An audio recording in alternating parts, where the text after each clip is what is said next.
And I'm telling you, this stands to be a very outstanding program, Laurie, and I'm going to let you do the groundwork because one of our guests this morning, Donny Edwards, is he's a phenomenon. In respect of a lot of things he's involved in. Yes, he is a phenomenon. When he came into the parking lot this morning, I'm looking at him and I says, Laurie's bringing a kid out here this morning.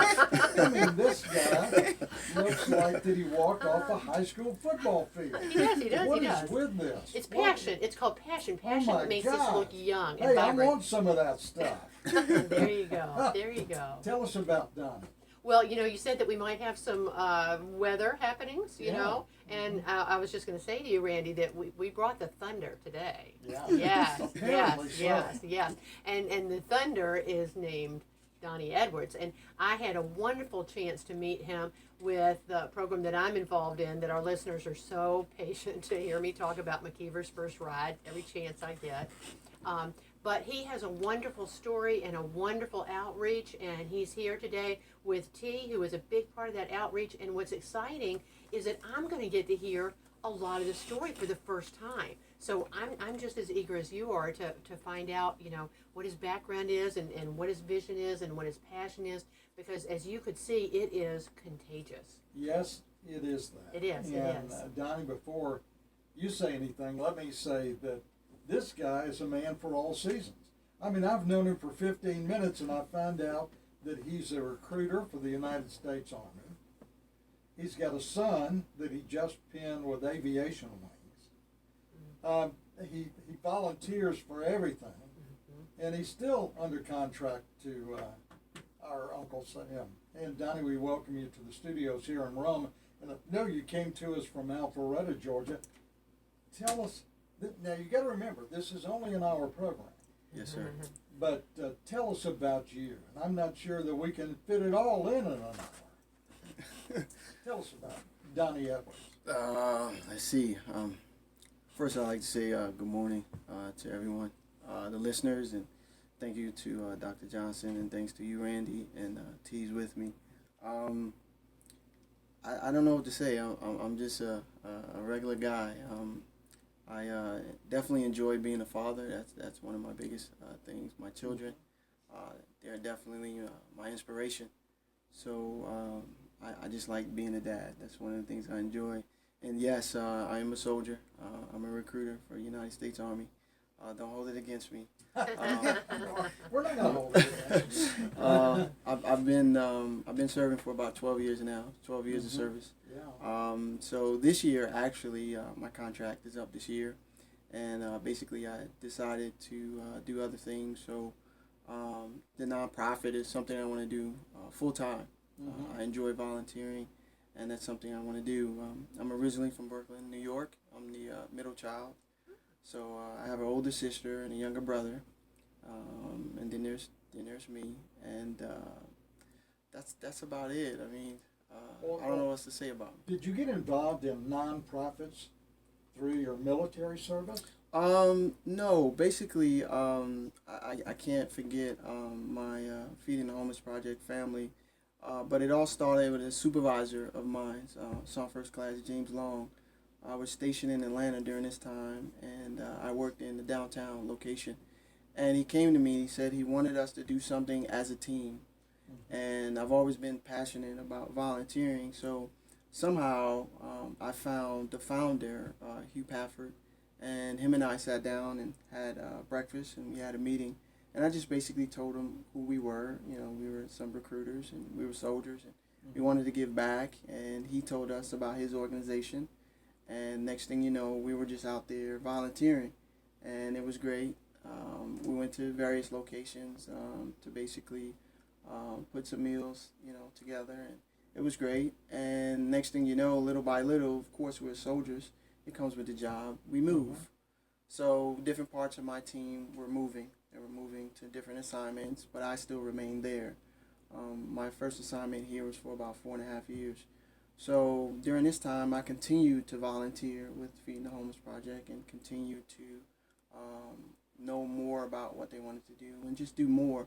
But one of the things I noticed is that they were lacking hygiene essentials on a consistent basis. So I remember going to the founder and I said, hey, I got an idea. I said, I think I want to start a nonprofit and I want to focus on giving donated clothing and hygiene essentials on a consistent basis. And he thought that was a wonderful idea. He supported it. He mentored me. But then Uncle Sam gave me some orders, and I moved to Washington, D.C. So I stayed there in Washington, D.C. for about 2 years. And next thing you know, I'm back in Atlanta as of last year. So I went back to the founder and basically told him, I think I want to kick this off now. And he thought that was a great idea. And that's how it all started. So you were talking with the founder of Feed the Homeless. Yes, Feeding a Homeless Project. Yes, sir. Right, right. You know, I can remember it was, it's been several years ago now, but Feed the Homeless has been around for quite some time. I can remember they brought a tractor trailer load of food and essentials to Rome. Laurie, I don't know if you remember this or not, but they parked it on top of Jackson Hill, where the Rock Civic Center is, and they did the distribution there. And the way that was set up was actually by an NBA basketball player whose name escapes me. Mike Glenn? No, Oh. it wasn't Mike. It wasn't Mike. As a matter of fact, the guy whose name escapes me is currently still playing in the NBA. He lives in Atlanta in the off season, but he still plays. He doesn't play for Atlanta, and maybe I'll think of his name before the program's over. But that was my first knowing of this organization. And it was amazing what they brought to town. I didn't realize you could stick that much stuff in a truck. Wow, wow.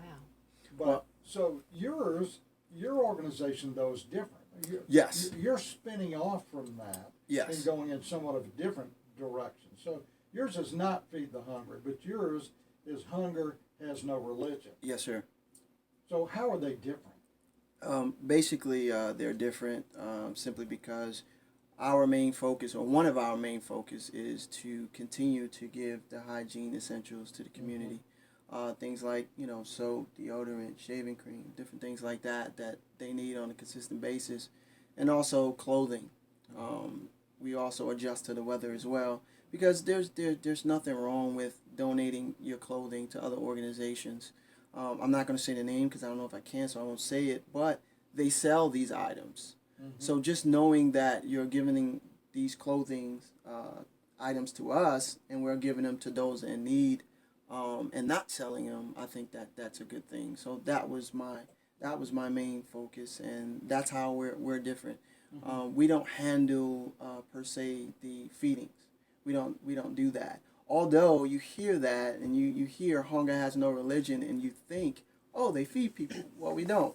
Not to say that later down the line we won't do this, because we do have other visions that we want to do with this nonprofit. So But would it be fair for me to say that you are working jointly with Feed the Hungry? Feeding the Homeless Project, yes. That's fair to say. I pretty much have been with them probably about 5 years now. So yes, we try to work together as a team. And they're a great group of people to work with. Hugh Pafford, the founder, who has stepped down now, so we have a new chairman. He's great. We keep in contact. But they're a great organization. I just decided in some way to kind of branch off a little bit, just to add to what we're doing out there, and just the vision that I have. And funny thing about it, everything started from either a vision or someone else. So I didn't have the name. I didn't have a name of what I wanted the organization to be. No name whatsoever. So one day I was with a friend of mine. We've been friends for over 20 years now. And her name is Adelia Muhammad. And I went out with her on a Sunday, and she does the same thing. She drives in the communities, and she's a caterer. So she prepares meals at home, and she just goes out and she talks to everyone in the community in the downtown Atlanta area. So she knows how I am about volunteering. And she called me and she said, hey, this is what I'm doing one Sunday. You want to come out? And I said, sure. I said, I would love to. So I came out, and, I just saw the work that she did, and I thought it was awesome.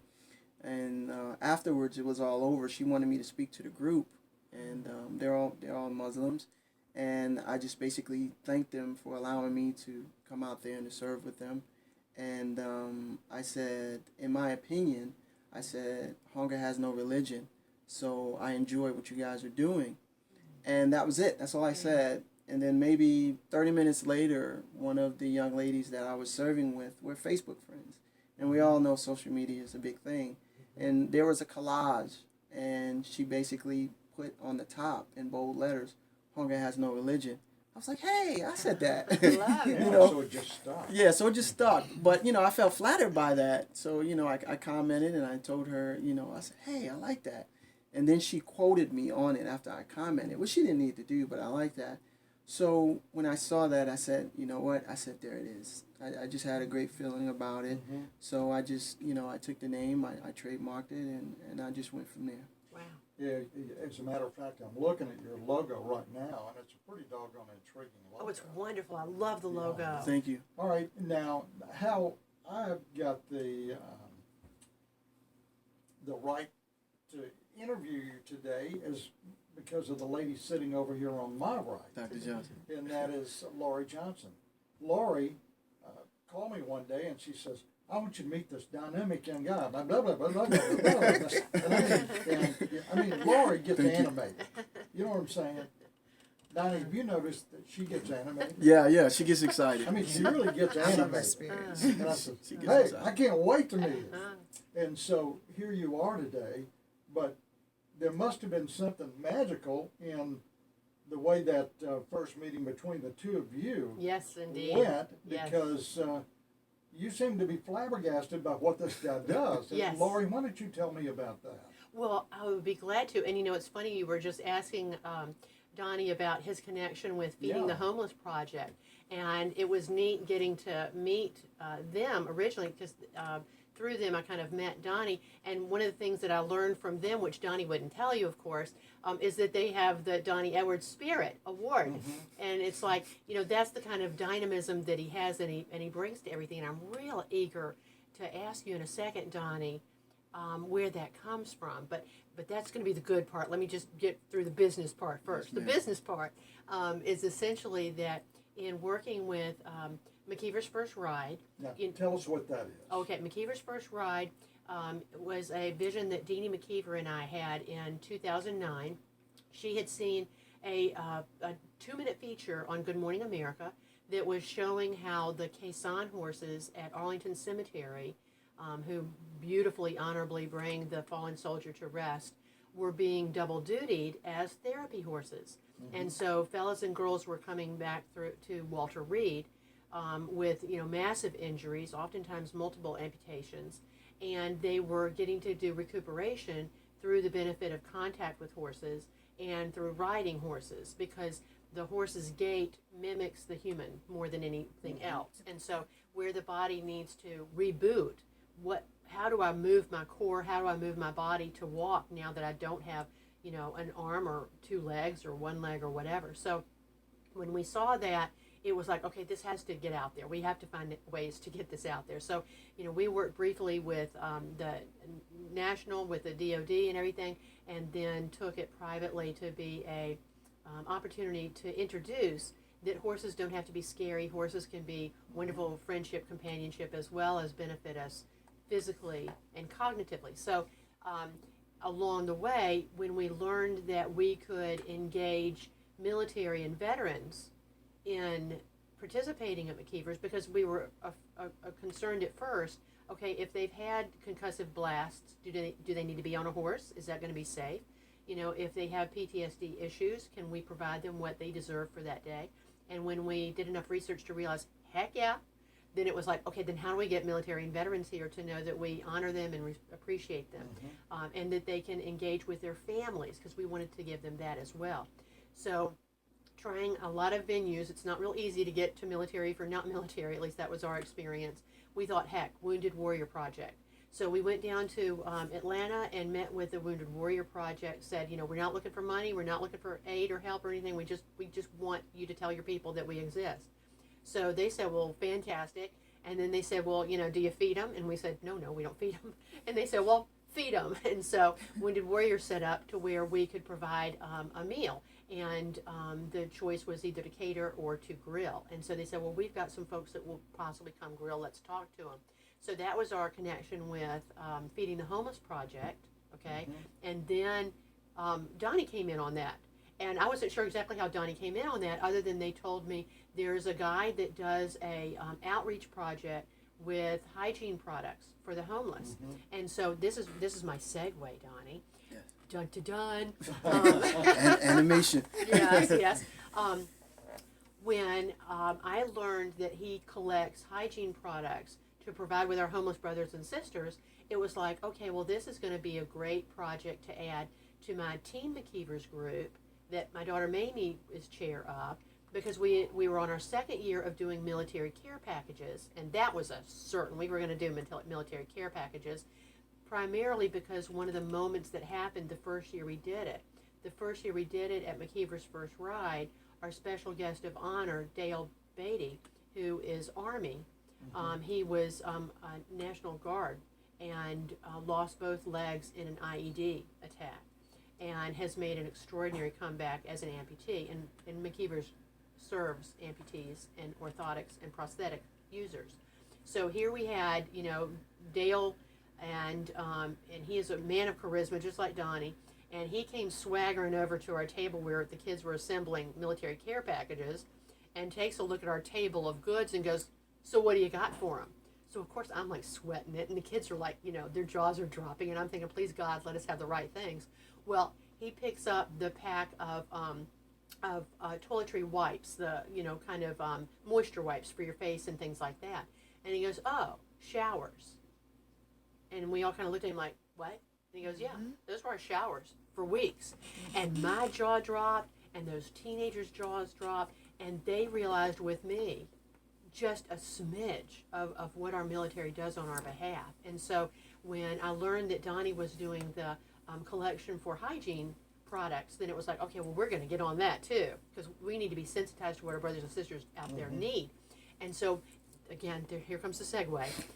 In collecting them, it was altogether inspirational, but there were moments of real sadness and discovery for me, because I would come to people who I think very objectively had the means to provide something, who would just show, and I think probably more than anything it was ignorance, because I think with ignorance we lack compassion, but teach us and we'll get it. And that's where I'm going to turn the program over to you for, is there were people that were saying, well, I gave one time and they didn't appreciate it.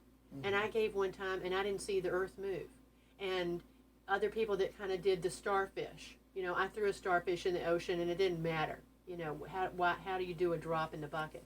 And why is a homeless person somebody that, I should be concerned about? They've obviously lived their lives, off the rails to end up. And it was like, are you kidding me? Is there really this kind of ignorance out there? So my question, if I can, direct to you, Donny, is that I'm curious what you can share with our listeners as to what opened your heart and your mind that engaged you to try to make a difference. Even though something can seem daunting, even though you can go, who, me? Why me? I do. But just jump in there, because you have such a passion, and it's sustained, and it's sustained through getting a 501c3, which I personally know is a version of hell on earth. And so we need sponsors. Yes, there you go. So yeah, tell us where the heart grew for this. Well, for me personally, I've been homeless before. I was homeless as a child. It was myself, my mom, and my older sister. My brother wasn't born yet, and I can remember we lived in a shelter. So I can remember my mother was always secure, and this is in New York. She was always protective of her purse, where to keep it, and sleeping on cots. And I just remember a whole lot of people around us in different beds. From there, we went to a hotel. It was government assisted. We went to a hotel, and it was just one room, 2 beds. So my sister and I slept in one bed. When I had the head and foot, my mom slept in the other bed. I was a kid, so sometimes I slept with my mom. So I remember that growing up. And then through a divorce. I remember I didn't have anywhere to stay either, just trying to get on my feet.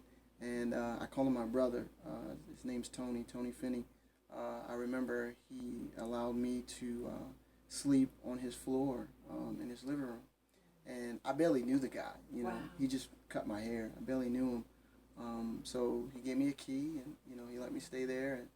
And eventually his roommate moved out, and I decided, you know, to move in after I was able to get a job and, you know, save a little bit of money. And it just seems so surreal every time I came into the living room from now my room Wow. to see that I used to sleep on that very floor. And, you know, that was great. And I don't know per se what it's like to be on the streets day in and day out, but I've been there before as a teenager, and just going to different friends' house and say, hey, you know, can I stay at your place tonight? And you know, they gotta ask their mom and dad. You know, of course, I wasn't always what you see now. You know, I did get in trouble, you know, as a kid, and I dropped out of high school, 9th grade. Of course, I continued my education, but I don't know when it kind of clicked on for me, but I know when it did, I just always felt like it was our job to give back, to serve. So I was always the one to just, you know, to give and help anyone in any which way I can. And it just stuck with me. Eventually, my superiors at the Army recognized that, and I had so many hours of volunteer work, and of course, Feeding the Homeless Project helped me with that. And so the Army gave me what's called MOVSM. That's Military Outstanding Volunteer Service Medal. Wow, I did not know that. For the amount of hours. Congratulations. And thanks for the amount of hours that I was volunteering and what I was doing in the community. I remember my first sergeant, she's moved on now, she's retired. I used to always bug her about her clothes.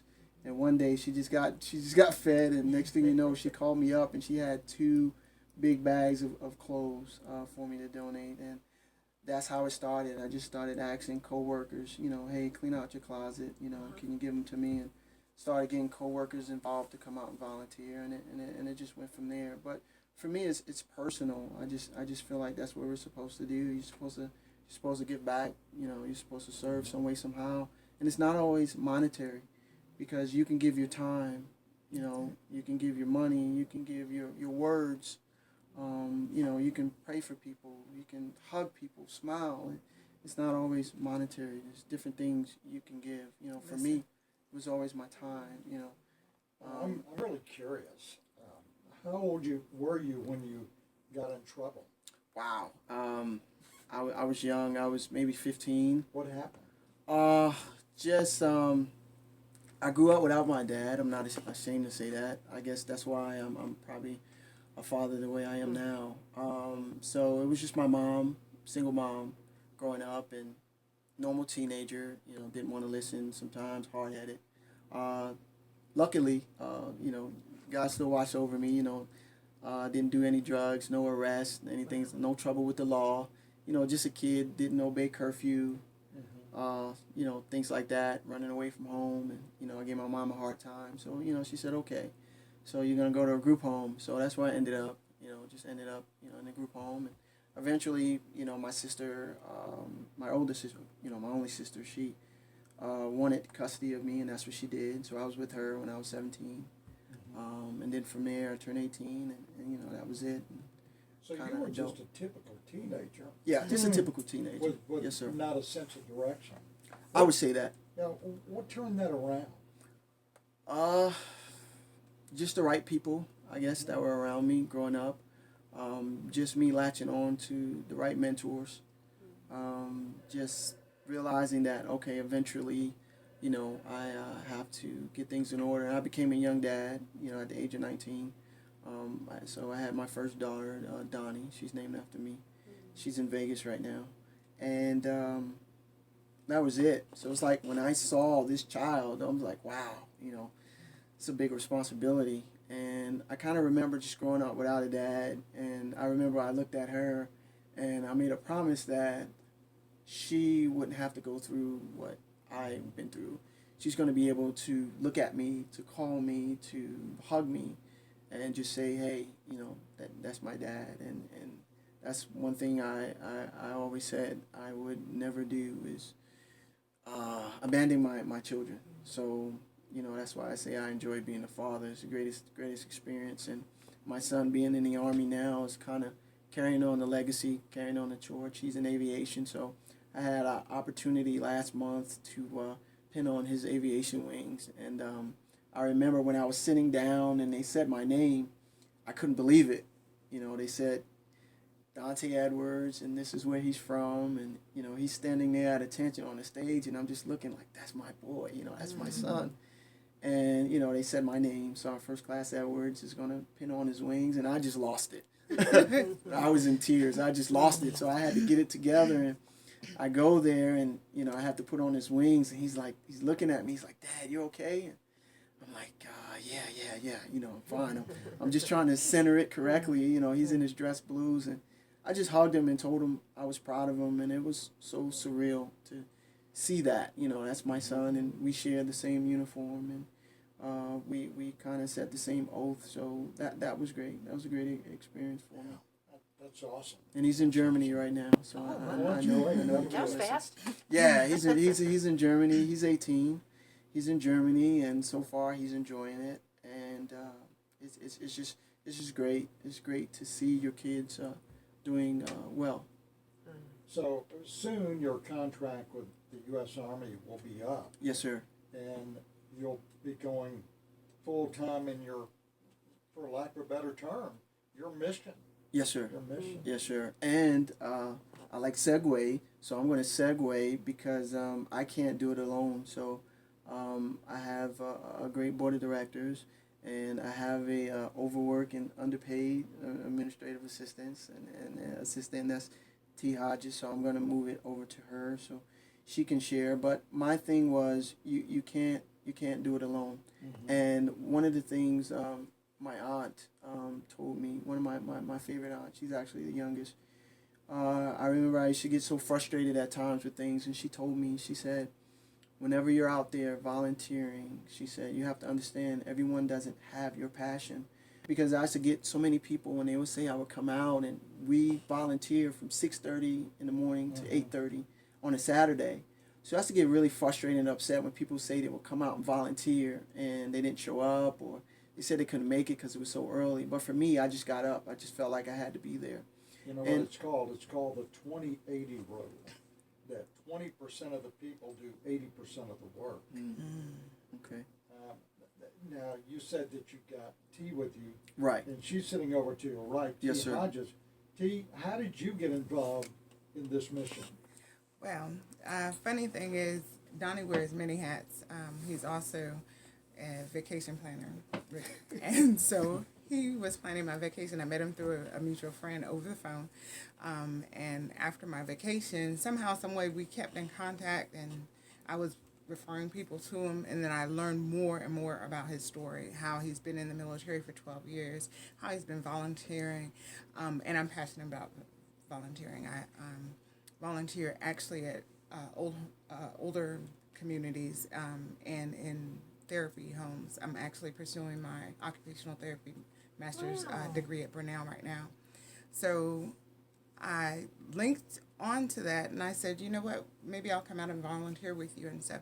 And so the more contact we made and the more volunteering we did together, and I learned what he was trying to do, I said, you know what, I can link this together. So now I'm his administrative assistant and with Hunger Has No Religion, and it started out with me just helping him fill out his paperwork for the 501c. Oh, a saintly job. Yes. And then all of a sudden one day I got a text message that said, hey, they're telling me I need a secretary. And I didn't get the message until I got off work. The next message that followed it said, I made you the secretary. You're official. Yeah. So that's how that started. But it has been very overwhelmingly wonderful. I cannot say that I am missing a beat in anything that I'm passionate about, giving back to the community, helping people, and then listening to their story is very important. The first time I volunteered with him out with Feeding the Homeless Project, to hear the people, because we automatically assume that, oh, they're out there because they made the wrong choice.